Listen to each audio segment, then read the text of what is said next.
தரிசனம் ஆலய தரிசனம்.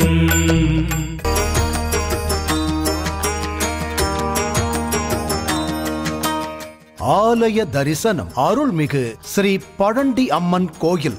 அந்த கோயில் வளாகத்தில் அமைந்துள்ள ஸ்ரீ மீனாட்சி உடனுரை பெரும்பாகேஸ்வரர் திருக்கோயில். பெரும்பாக்கம் மேடவாக்கம் சந்திப்பிலிருந்து சுமார் 2 கிலோமீட்டர், வேளச்சேரியிலிருந்தும் தாம்பரத்திலிருந்தும் 12 கிலோமீட்டர், கிளாம்பாக்கம் பேருந்து நிலையத்திலிருந்து 20 கிலோமீட்டர் என்று சோழிங்கநல்லூருக்கு முன்பாக அமைந்துள்ளது பெரும்பாக்கம். சோழர் காலத்தில் ஜெயம் கொண்ட சோழ மண்டலம் என்றும் குலோத்துங்க சோழ வடநாட்டு புலியூர் கோட்டத்து பெரும்பாக்கம் என்றும் அழைக்கப்பட்ட பழமை வாய்ந்த ஊர். ஊரின் பிரதான சாலையின் அருகே அமைந்துள்ள மிகப்பெரிய கோயில். இந்த கோயில் மேடவாக்கத்திற்கு அருகே உள்ள பெரும்பாக்கத்தில் உள்ள ஸ்ரீ பழண்டி அம்மன் என்ற கிராம தேவதை கோயிலின் ஒரு பகுதியாகும். ஊரின் பிரதான சாலையின் அருகே அமைந்துள்ளது.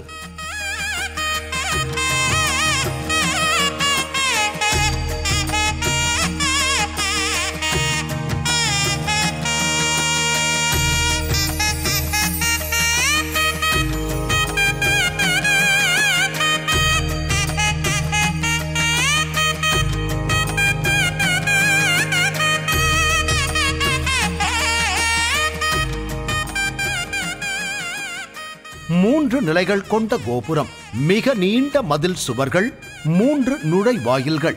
ஆலயத்தின் பின்புறம் கடலென காட்சியளிக்கும் திருக்குளம். ஸ்ரீ பழண்டியம்மன் கோயில் நுழைவாயில் வழியாக உள்ளே சென்றவுடன் கண்ணில் படுகிறது அம்பாள் சன்னதி.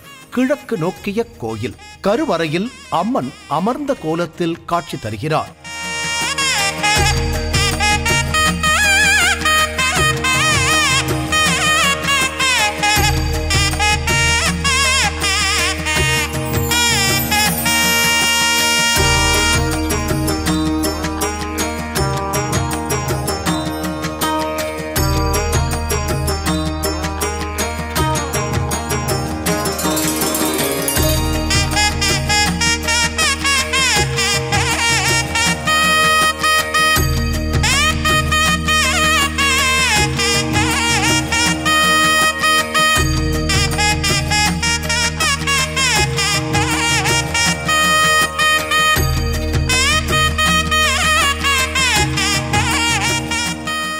இந்த அம்மன் வரப்பிரசாதி.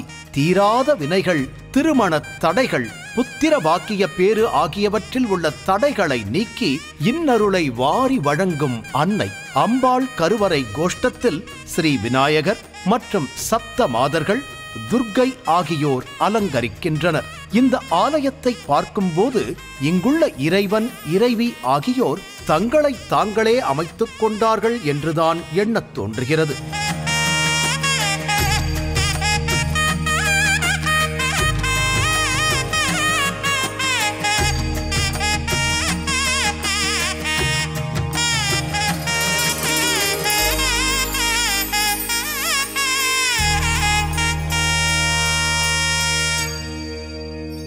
முதலாவதாக ஸ்ரீ பழண்டி அம்மன், அடுத்து ஸ்ரீதேவி பூதேவி சமேத சத்யநாராயண பெருமாள், அதை அடுத்து ஸ்ரீ மீனாட்சி உடனுரை பெரும்பாகேஸ்வரர் என 3 கோயில்கள். சாக்தம், வைஷ்ணவம், சைவம் ஆகிய 3 தெய்வங்களும் அருள் புரியும் கோயில். 3 கோயில்கள், 3 நுழைவாயில்கள் என சிறப்பான ஆலயம். இதை திட்டமிட்டு செய்தார்களா என்பதை விட எல்லாம் அவன் செயல் என்றே எண்ணத் தோன்றுகிறது. அம்மனை தரிசித்துவிட்டு அடுத்து ஸ்ரீ சத்யநாராயண பெருமாள் சேவை சாதிக்கும் கோயில். ஜெயன், விஜயன் ஆகிய துவாரபாலகர்களுக்கு நடுவே ஸ்ரீதேவி பூதேவி சமேத ஸ்ரீ சத்யநாராயண பெருமாள் நின்ற திருக்கோலத்தில் காட்சியளிக்கிறார். காண கண்கொள்ளா பேரழகு.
சத்யநாராயண பூஜையை புராணம் மிக விரிவாக பேசுகிறது.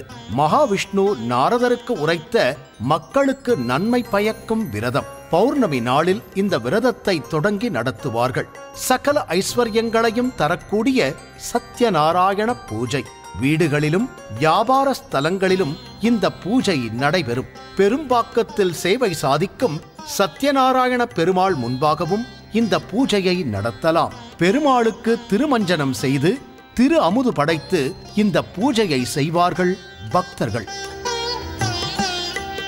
பெருமாளுக்கு எதிரே பெரிய திருவடியாகிய ஸ்ரீ கருடாழ்வாரை சேவிக்கிறோம். பெருமாள் சன்னதிக்கு முன்பாக ஸ்ரீ பத்மாவதி தாயார், குபேரர், மறுபுறம் சிறிய திருவடியாகிய ஆஞ்சநேயர் சேவை சாதிக்கிறார்கள். சுவாமி கருவறை சுற்றில் ஸ்ரீ லக்ஷ்மி நரசிம்மர், ஸ்ரீ லக்ஷ்மி ஹயக்ரீவர், தனி சன்னதியில் மூல ஆஞ்சநேயர் ஆகியோர் சேவை சாதிக்கிறார்கள்.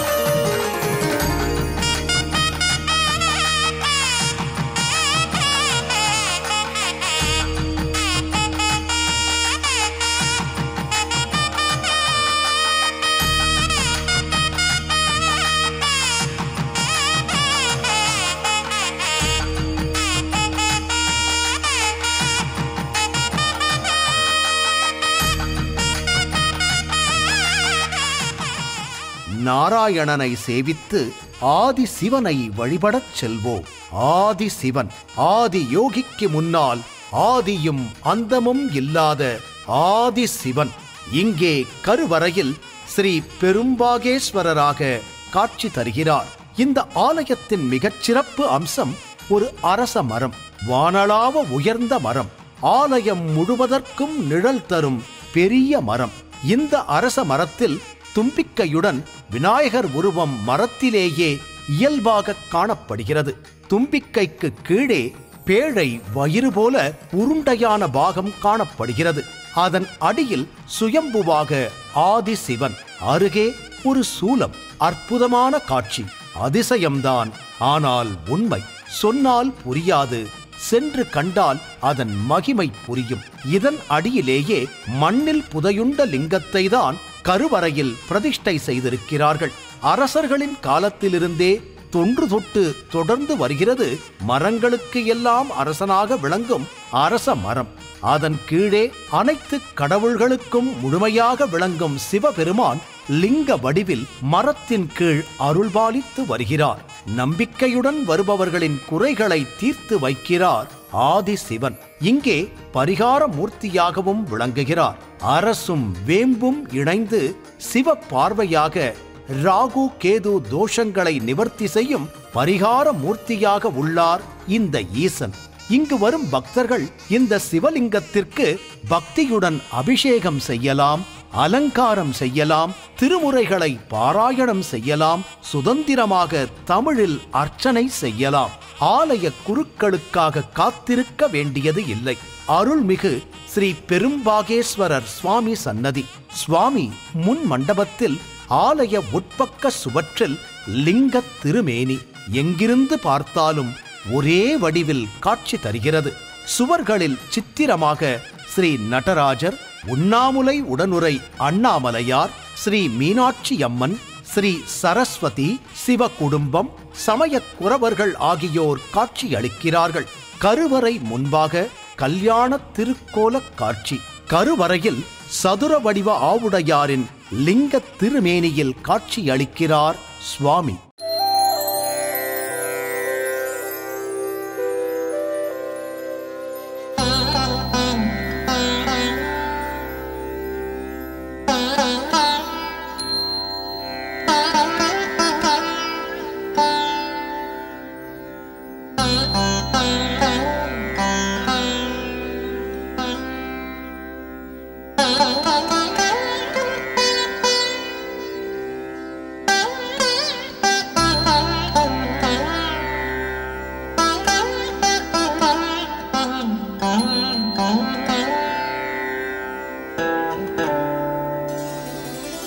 இந்த ஆலயத்தின் மிக பிரதான தெய்வமான சரஸ்வதி ஸ்ரீ பழண்டியம்மன் கோயில் வளாகத்தில் அமைந்துள்ள மகா சரஸ்வதி வியட்நாம் நாட்டிலிருந்து பளிங்கு கல் வரவழைத்து ஜெய்ப்பூரில் வடிவமைக்கப்பட்டது.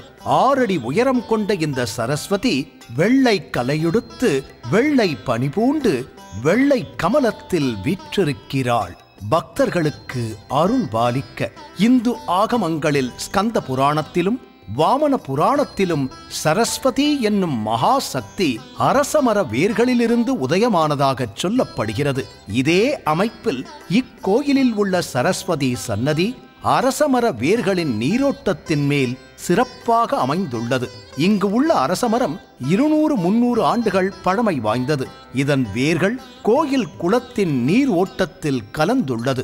மகா சரஸ்வதியின் சிறப்பு என்னவென்றால், தாயை உற்று நோக்கினால் நீலக்குவளை மலரெனக் கண்களும் நெற்றியின் இடதுபுறத்தில் 3ஆம் பிறையும் அழகிய சிரிப்பும் முவுகு, அதாவது துர்கா லட்சுமி சரஸ்வதி ஓர் உருவமாக காட்சியளிக்கிறாள். இந்த தாயை வணங்கினால் கல்வி, அறிவு, ஞானம் அனைத்தும் வசப்படும். மாணவர்கள் கல்வியில் தேர்ச்சி பெற குழந்தைகள் பள்ளிக்கு செல்லும் முன்பாக உள்ள அட்சராபியாசம் எனும் வித்யா ஆரம்பம் ஆகியவற்றை இங்கே செய்யலாம். கூத்தனூர் சரஸ்வதி தேவி போன்றவள்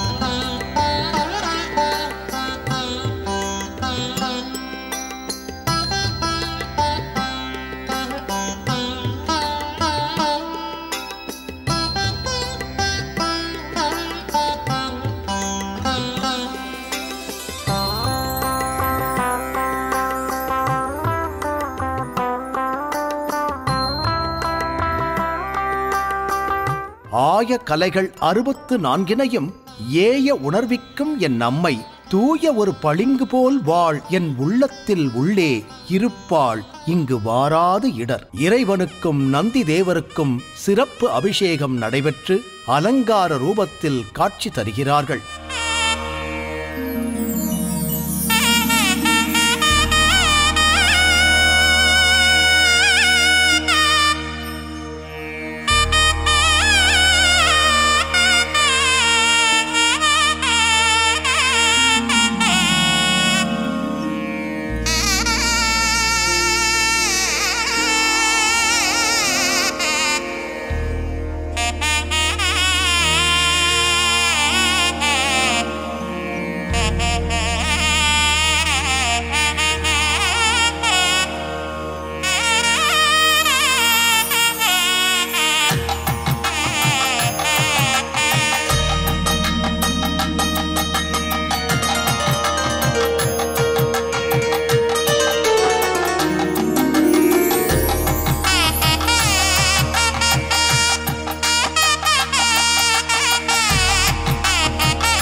அன்னை ஸ்ரீ மீனாட்சி வடக்கு நோக்கிய நிலையில் நின்ற திருக்கோலத்தில் அபயவரத ஹஸ்தத்துடன் தனி சன்னதியில் அருள் பாலிக்கிறார்.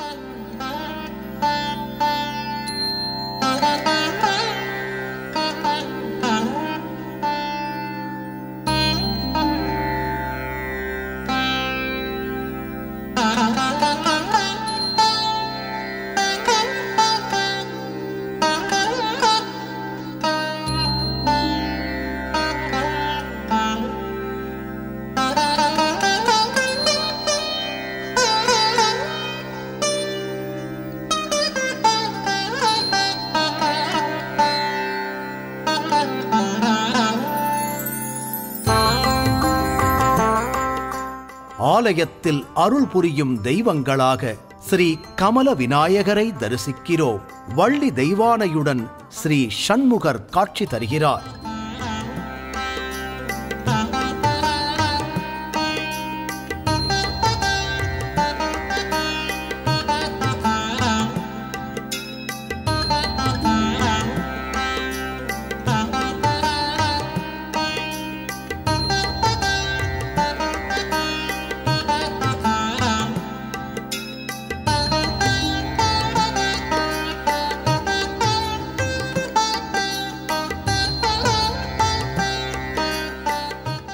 கால பைரவர் சன்னதி அமைந்துள்ளது.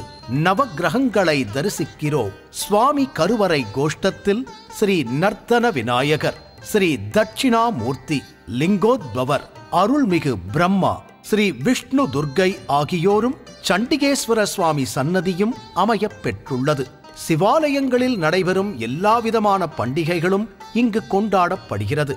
குறிப்பாக சங்கடஹர சதுர்த்தி, பௌர்ணமி, அமாவாசை, மாத பிரதோஷம், பெருமாளுக்கு ஏகாதசி, ராகுகால பூஜை, துர்க்கைக்கு தேய்பிறை அஷ்டமி, கிருத்திகை, சஷ்டி ஆகியவை நடைபெறுகிறது.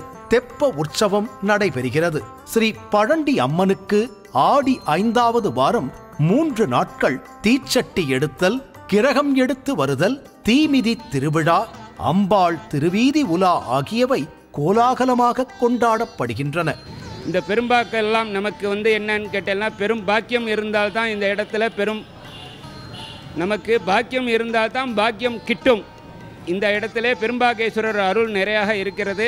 அதனால் இந்த ஊரிலே கடந்த 2 வருடத்திலே என்னுடைய அனுபவத்திலே நிறையா குழந்தைகள்லாம் புத்திர சந்தானங்கள்லாம் புது கல்யாணம் ஆனவாலாம் புத்திர சந்தானத்தோடு நிறையா வந்திருக்கா. அதேமாரி புதுசாக கல்யாணம் ஆகாதவாலாம் இந்த இடத்துல வேண்டின்னு போய் கல்யாணங்கள்லாம் நிறையா நடந்திருக்கு. இந்த கோவிலில் என்னென்னு கேட்டேன்னா, பெரும்பாகேஸ்வரர், பெருமாள், பழண்டியம்மன் 3மே இந்த இடத்துல மீனாட்சி அம்மன். அதை தொடர்ந்து எல்லோருக்கும் வித்யாரம்பம் என்று சொல்லக்கூடிய சரஸ்வதி, மகா சரஸ்வதி, நம்மளுடைய 6ஆம் தாய் சமர்ப்பித்த நேரத்திலே எல்லோருக்கும் வித்யாரம்பம் கலைக்கல்வி என்று சொல்லக்கூடிய சரஸ்வதியிடம் பளிங்கு கல்லினாலானது மிகவும் சீரும் சிறப்புமாக இங்கே எங்கும் பார்க்க முடியாத அளவுக்கு உள்ளது. பிரம்மாண்டமான சரஸ்வதி சன்னதியுடன் இங்கே அமைத்திருக்கிறாள். பக்த கோடிகள் அனைவரும் இந்த இடத்திலே மீனாட்சி சுந்தரேஸ்வரர், மீனாட்சி பெரும்பாகேஸ்வரர் அருள், அதனைத் தொடர்ந்து வள்ளி தேவசேனா சண்முகர், திருச்செந்தூர் போக முடியாதவெல்லாம் இங்கே ஆறுமுக சுவாமியை இந்த இடத்துல பிரார்த்தனை பண்ணிக்கலாம். அவளுக்கு ஒவ்வொரு மாதமும் கிருத்திகை சஷ்டி அபிஷேக ஆராதனைகள்லாம் நடைபெறுகிறது. பக்த கோடிகள் அனைவரும் எல்லோரும் கலந்து கொண்டு அவரவர்கள் பூஜை செய்து பலன் பெறுகிறார்கள். அதேமாரி தாங்களும் எல்லோரும் வந்திருந்து பலன் பெறுமாறு வேண்டுகிறோம். இந்த அருள்மிகு ஸ்ரீ பழண்டியம்மன் ஆலயம் பெரும்பாக்கம் என்ற கிராமத்திலே சுமார் 300 வருடங்களாக எழுந்தருளிலே இந்த கிராம மக்களை காத்து கொண்டு இருக்கின்றார்கள். இவர்கள் கிராம தேவதை. அடுத்ததாக இந்த ஆலயம் இப்போது மிக சிறப்பான முறையில் அமர்ந்திருக்கிறதுக்கு முதலில் சாதாரணமான ஓலை குடிசையில் ஆரம்பித்த ஆலயம் மிக சக்தி வாய்ந்த அம்பாள். அடுத்தபடியாக ஆதிசிவன் என சொல்லப்படும் சுமார் 2000 ஆண்டுகளுக்கு முன்பாக ராஜாக்கள் காலத்திலே இருந்து எழுந்தருளிருந்திருக்காரு. அது அந்த ஆலமரத்துக்கு அடியிலவே இருக்கார். அவருக்கு பக்கத்தில் இருக்கக்கூடிய அருள்மிகு ஸ்ரீ மீனாட்சி சமேத பெரும்பாக்கத்தீஸ்வரர் என நாமம் சூட்டி அவரை அங்கே பிரதிஷ்டை பண்ணி பக்தர்களாலே விசேஷமாக வழிபாடு நடத்தி கொண்டு வந்திருக்கின்றார்கள். அடுத்தது ஸ்ரீதேவி பூதேவி சமேத ஸ்ரீ பெருமாள் சத்யநாராயண சுவாமி அப்படின்னு சொல்லக்கூடியது சனிக்கிழமை ஏகாதசி துவாதசி போன்ற நாட்களிலே விசேஷமாகவும் புரட்டாசி மாதத்தில் விசேஷமான பூஜைகள் நடந்துக்கிட்டே இருக்குது. அதே மாதிரி காலபைரவர் பூஜை ஒவ்வொரு தேப்புர அஷ்டமி அன்னைக்கும் நடந்துக்கிட்டே இருக்கு. புல்லினால் 5 கோடி புது மண்ணால் 10 கோடி செல்லுமா ஞாலம் தன்னில் செங்கல்லால் 100 கோடி அல்லியம் கோதை கேளாய் அரண்முறை ஆலயத்தை கல்லினால் செய்வித்தோர்கள் கையிலை விட்டு அகலாவன்றே. ஆலய தரிசனம் காண்போம். அருள்மிகு ஸ்ரீ பழண்டியம்மன், ஸ்ரீ சத்யநாராயண பெருமாள், ஸ்ரீ பெரும்பாகேஸ்வரர், அன்னை மீனாட்சி இவர்கள் அனைவரின் அருளும் அனைவருக்கும் கிடைக்க வேண்டும் என்று மனதார பிரார்த்திப்போம்.